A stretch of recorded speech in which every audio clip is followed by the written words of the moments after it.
Well, hey, welcome back everyone for the October 2025 layout update on the Willow Creek Industrial Spur. As you can see, there's been some big changes here over the last month, spurred on by the Christchurch train show that I went to earlier in the month. I managed to grab some bits and bobs there, so I'll show you later on in the video what I did grab from there. So in regards to the show, it was a good show. There's some really nice layouts there, and I'll definitely be going back next year. There's a couple of things I wanted to get, but you know, it's all a need and not just want sometimes. But hey, we'll get onto that further on in the video. I guess everybody's going to be wondering what the story is here. I just decided to give the old layout a bit of a extension up. The wife managed to get all her material and stuff out of that wardrobe, so we're not going to be going into that wardrobe as often as what we used to. So I've decided to make a corner module here. It is still movable. It's still got the dowel situation that I've used and shown on the other parts of the layout, and it is also very light, so it's just something to add a little bit of interest. So I'll spin you around a wee bit. Over the door there, that's where Lorna Foods used to sit. So coming straight out of there, you've got your main line at the front there, and then your branch, your siding at the back. So whether or not I drag that siding all the way along to the push pins or the sandpaper at that end there, I'm not too sure. I might just go up to that first joint of cork, if you can sort of see that there by the cord for the light there. So we'll move it around a little bit, and then we get into the addition here. You can sort of see where that point is there. It's 1200 from the new section, from that point to where the sandpaper is.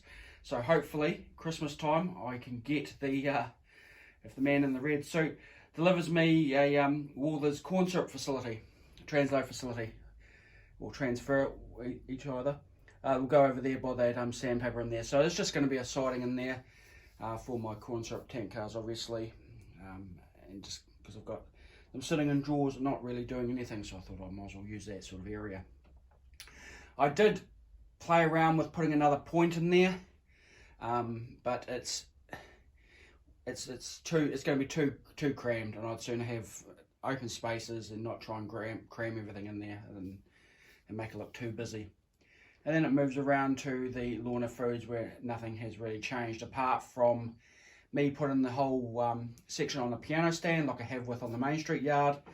And you can sort of see there the fascia of tidying up the fascia and getting that all sort of tied in a bit better. So the back scene there, the back scene is going to be the same height as what you see there behind the Lorna Foods building there.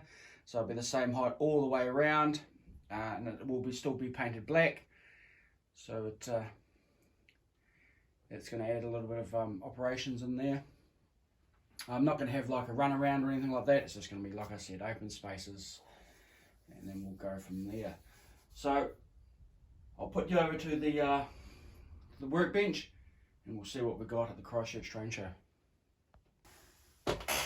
Rightio, here we are over at the Scott Street yard.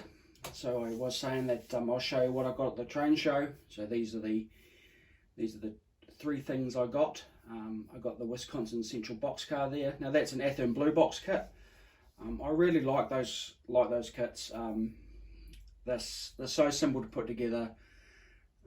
I've just modified it or added to it by putting metal wheels on and KD148 couplers on it, and it rolls really good. I'm really pleased with it, and I mean, it wasn't too expensive, but hey, it's another wagon for the layout. In the foreground here, I got two also Athearn kits. Now these kits are probably really old. They look pretty old in the packaging, but they do actually turn out to nice little models here. Like really quite detailed, and I wish I actually got a few more. So hopefully next year, if that trade is still there, I'll be getting some more. I also went to a hobby shop in Christchurch, Iron Horse Hobbies. If you're in New Zealand, if you're watching this in New Zealand, go have a look at them. This shop is absolutely fantastic. I usually get most of my stuff from there, and the shipping is like extra fast, 1-2 days to get it down here to Dunedin. So I managed to pick up I picked up an auger, Warther's auger, for the transload facility over on Short Street, and then I picked up some relay cabinets and boxes that I'm just going to dot around the layout just to add some little bit of interest in bits and pieces. The start of the month, I managed to reach the dizzying heights of 400 subscribers, which is actually quite an achievement. I'm really quite pleased and happy with how the channel's been going. Like I keep saying, I didn't think I'd even make 100, but obviously people are liking the content. I don't do many lives anymore as much, but there's something that I will want to get into again. It's just setting up and getting things right for the live and bits and pieces, and doing it at times where, you know, my viewers are up or not at work. So that's one of those things, but I'm looking into that. As far as operating the layout goes, I did a series of videos on the different industries and what happens at the different industries, and a couple of operation sessions. So I hope you guys enjoyed it. It seemed to be quite popular going through those industries. I did remember now that I forgot to do the Ames sand and gravel, which is the clip-on module where that Wisconsin boxcar, no it's not, Wisconsin hopper car is, so I'll probably do that at some stage as well. With regards to live streams and bits and pieces, there is one that I watch every Sunday, and I'm not just saying that because I'm a brother. It's Central Otago Railway. So if you're interested in NZR Railway or just a fun live stream to go on to, go on to that if you're interested. He's got some good, makes some good content. It's always a good live stream and always seems to be pretty well populated, I suppose. So without further ado, I'll get this video up.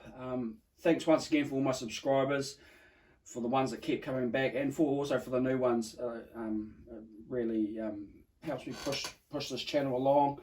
Don't forget, I've got the Instagram.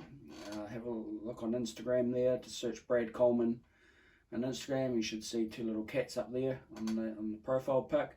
And also I've got a Willow Creek Industrial Spur Facebook page. So if you're interested in going that, it is a private group, but I tend to know who's who, and we'll go from there. So anyway, happy modelling. I'll continue on with this extension. Hopefully I can get some trains running and we'll get a couple of videos up, but hey, keep safe, and I'll catch you on the next one. Thanks guys.